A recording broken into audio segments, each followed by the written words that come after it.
For 99% of human history, there were no emergency sirens. There were no rescue helicopters hovering with searchlights. There were no concrete dams to hold back the tide. When the water came, you had only your senses, your tribe, and your legs. This was a terrifying, unavoidable reality of life on Earth.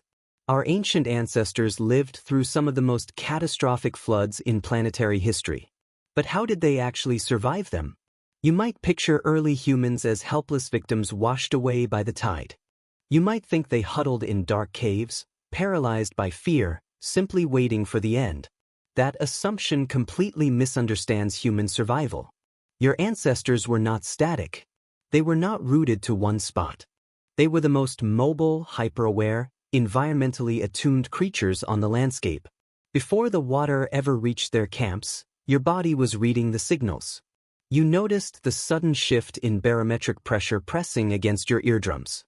You felt the wind suddenly die, or heard the distant, unnatural roar of a landscape breaking apart. Animals were moving. Birds were taking flight in the middle of the night. Insects vanished. You didn't wait for the water to touch your feet. You moved. To understand this survival mechanism, we have to look at the ground that is now beneath the ocean. Archaeologist Vincent Gaffney has spent years mapping a place called Doggerland. Today, it is the bottom of the North Sea. But 10,000 years ago, this was a massive stretch of fertile land that connected Britain to mainland Europe. It was not a barren wasteland. It was home to thousands of hunter-gatherers. It was a prehistoric paradise of marshlands, winding rivers, and dense oak forests. For countless generations, ancient humans hunted red deer and gathered wild berries across this vast expanse.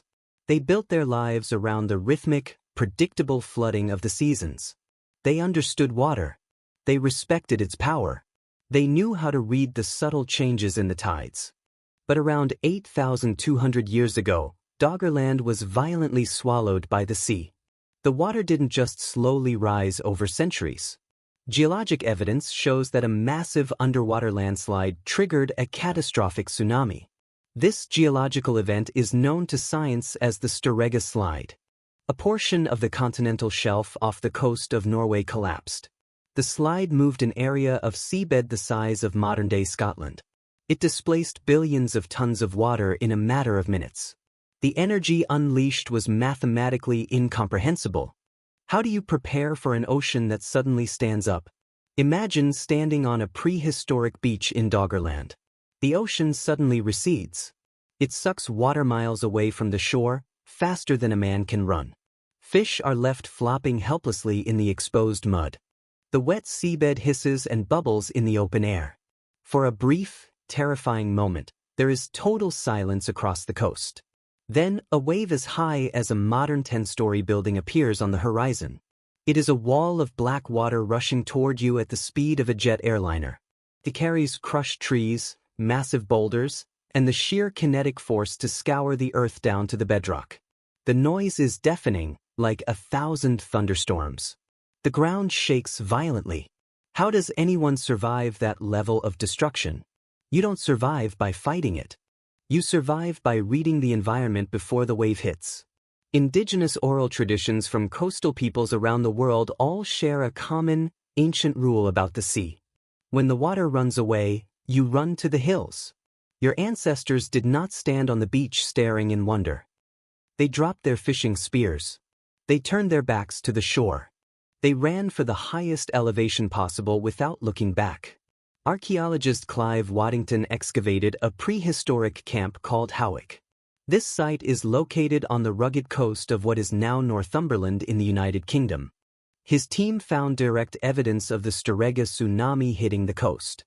They found thick layers of ocean sand violently deposited far inland, perfectly preserved beneath the soil.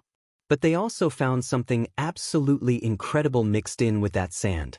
The human settlements at Howick were completely rebuilt after the flood. The people didn't just survive the wave. They returned, rebuilt their homes, and continued living in the exact same spot. They rebuilt their circular wooden huts. They knapped new flint tools. They lit new fires in the same hearths. How did they endure such a cataclysm and bounce back so quickly? They survived because hunter-gatherer societies were profoundly adaptable. They didn't have permanent, heavy cities to defend. They didn't have 30-year mortgages or heavy wooden furniture holding them in a danger zone. They didn't build colossal stone monuments that trapped them in one geographical location. When the environment turned hostile, they simply relocated. Their architecture was light. It was temporary. It was easily reconstructed. They lived in simple benders made of flexible hazel saplings covered in thick animal hides. A prehistoric home could be dismantled in minutes. If it was completely destroyed by a wave, it could be rebuilt in a single afternoon using materials found in the nearby woods. They moved like the water itself. But not all ancient floods were rapid tsunamis on the coast. Some were slow, agonizingly terrifying expansions of massive inland lakes and seas. Geologists William Ryan and Walter Pittman proposed a famous theory called the Black Sea deluge hypothesis. They gathered marine core evidence suggesting a massive flood drastically altered human history. Around 7,500 years ago, rising Mediterranean waters breached a natural earthen dam at the Bosporus Strait. The water roared into the freshwater Black Sea basin with unimaginable violence. It carried the force of 200 Niagara Falls. The sound would have been deafening. It would have echoed across the European continent for months on end. The shoreline advanced by up to a mile a day. The saltwater swallowed deep forests. It swallowed fertile river valleys. It swallowed human hunting camps. If you lived in that basin, your entire world was disappearing beneath your feet, inch by inch, day by day. You had to pack up absolutely everything you owned. You had to walk away from your ancestral hunting grounds. You had to leave behind the sacred graves of your ancestors, knowing they would be submerged forever. You were forced to become a prehistoric climate refugee. Where do you go when the map itself is erased? You cannot hunt in a flooded forest. You cannot gather roots in a submerged valley. This is where the true survival mechanism of ancient humans reveals itself. They didn't survive by fighting the flood. They survived through profound, continent-spanning social networks. You didn't just wander into the dark wilderness alone and hope for the best. You had intricate trade routes, complex marriage ties, and deep alliances with neighboring tribes. Anthropologist Polly Wiesner spent decades studying modern hunter-gatherers like the Jew/Hawansi in southern Africa. She documented a brilliant survival system called hexero exchange. This is a formalized network of delayed gift-giving. It builds deep, unbreakable social bonds across vast distances. If a local disaster strikes, you don't starve. You rely on the people you have traded with. You travel hundreds of miles to your hexero partners. You share their resources until your land recovers. Ancient humans utilized identical social safety nets during prehistoric floods. When your land flooded, you fell back on those ancient relationships. You sought refuge with allies living on higher ground. Survival was not about individual physical toughness. Survival was not about how fast you could run or how well you could swim. It was about community resilience. Your greatest strength wasn't your spear. Your greatest strength was your network. You survived because someone 50 miles away recognized you as a friend. You survived because humanity's greatest invention wasn't fire, the wheel, or the bow and arrow. Humanity's greatest invention was widespread cooperation. What happens when the social fabric holds firm against the rising tide? Humanity endures. To understand the sheer scale of prehistoric flooding, we have to look at the end of the Ice Age. The world was rapidly warming. Massive glaciers that had covered the northern hemisphere for thousands of years were melting. This created unimaginably massive lakes of glacial meltwater. Sometimes, the fragile ice dams holding these lakes back would violently shatter. Geologist J. Harlan Bretz scandalized the scientific community in the 1920s when he proposed the existence of the Missoula floods. He argued that massive, strange scars across the landscape of the Pacific Northwest were created by gigantic, sudden floods. He was mocked by his peers for decades. But he was entirely right. Towards the end of the Pleistocene epoch, an ice dam holding back glacial Lake Missoula ruptured. A wall of water hundreds of feet high tore across the landscape. It stripped away billions of tons of fertile soil. It carved deep canyons into solid basalt rock. It moved at highway speeds. Ancient Native Americans were living in this landscape when it happened. How do you survive a flood that reshapes the entire continent and alters the geography of the Earth? You survive through institutional memory. Indigenous oral traditions in the Pacific Northwest contain vivid, terrifying stories of massive floods. These stories were passed down from generation to generation for over 10,000 years. They describe the earth shaking. They describe water covering the highest mountains. They describe the exact safe zones where the ancestors took shelter. Oral storytelling was not just entertainment. It was a prehistoric emergency broadcast system. It was a survival manual encoded in myth. Let's reconstruct a specific day during a massive prehistoric flood event. You are living in a temporary camp near a swelling river. The water is rising dangerously fast. The sky above is a bruised, terrifying shade of purple. The air pressure drops so fast it makes your ears pop. The elders in your tribe observe the water level and make the immediate call to abandon the camp. There is no debate. There is no hesitation. There is no waiting to see if it gets better. You grab your most valuable tools. You take your finely knapped flint knives, sharp enough to cut through thick hide and bone.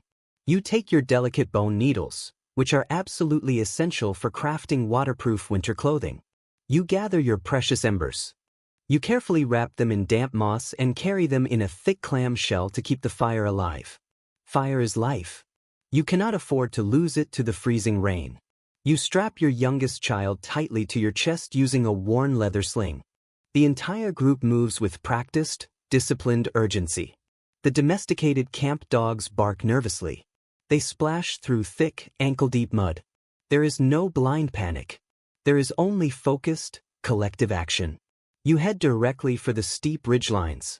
You follow the exact same escape paths the frightened deer and wolves are using. Animals know the high ground. You trust their ancient instincts. The slick mud pulls heavily at your bare feet. The freezing rain lashes violently against your face, blinding you. But you keep climbing. You keep your breathing steady and measured. You reach out and help an elder over a slippery, moss-covered limestone boulder. You pass the heavy woven carrying baskets up the steep incline, forming a human chain. Nobody is left behind. You finally reach a high, dry cave terrace. You turn around and watch from the high safety of the cliff. Your camp is swallowed by muddy, violently churning water.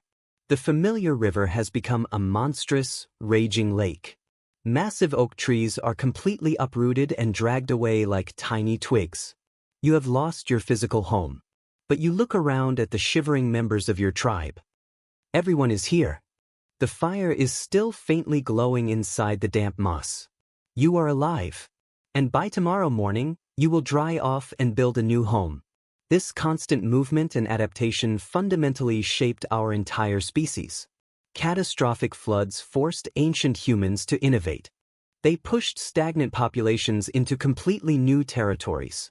As the Black Sea basin violently flooded, displaced prehistoric farmers and foragers migrated deep into the heart of Europe. They carried their advanced stone tools, their early domesticated seeds, and their proto-languages with them. The catastrophe was the actual engine of human expansion. Disasters acted as a massive demographic pump. They pushed human DNA, cultural ideas, and technological innovations across the entire globe. We did not just barely survive these ancient floods. We were biologically and culturally sculpted by them. Our brains evolved to map new, unfamiliar territories incredibly quickly. Our physical bodies evolved to walk massive distances under heavy loads. But then, something fundamental changed in the human story. Around 10,000 years ago, we invented agriculture. We stopped moving. We planted vast fields of wheat and barley. We built massive, heavy granaries to store our surplus food. We constructed heavy, immovable stone and mud brick cities directly along the banks of highly volatile, fertile river valleys. We anchored ourselves permanently to the ground. Agriculture was a brilliant invention, but it was also a massive trap. It made our populations incredibly rich and numerous, but it made us structurally vulnerable to the environment. We could no longer just pack up our benders and walk away when the water rose. We had to stay. We had to fight the environment. We had to build massive earthen levees. We had to dig elaborate drainage canals. We transformed from a mobile species that flowed with the water into a rigid species that waged an endless war against it. Look at the ancient Sumerians in Mesopotamia. They built brilliant, towering cities like Ur and Uruk right between the Tigris and Euphrates rivers. These rivers flooded unpredictably and violently. The Sumerians didn't run away. They built massive mud brick walls to hold back the tide. When the walls failed, thousands of people died in the enclosed urban spaces. The memory of these trapped, catastrophic urban floods is exactly what birthed the epic myth of Gilgamesh and the biblical story of Noah. We stopped running, and so we started drowning. Today, in our modern world, we still try to physically control the water. We pour millions of tons of reinforced concrete to build towering sea walls. We construct our fragile wooden homes deep in known natural floodplains. We rely on invisible digital insurance policies to save us when the angry rivers inevitably break their artificial banks. We fight the natural landscape at every turn. We spend billions of dollars every single year trying to force the immense ocean to stay exactly where it is. But the water always wins in the end. The rivers always eventually remember their ancient paths to the sea. Concrete crumbles. Levees break. Your prehistoric ancestors understood something profound that we have completely forgotten in our modern hubris. You cannot fight the water. You cannot argue with a towering tsunami. You cannot bribe a rising, warming sea. You can only listen deeply to the earth. You can only read the subtle signs of the changing environment. You can only respect the sheer power of the planet, pack your most essential belongings, and move. You wake up to the sound of water.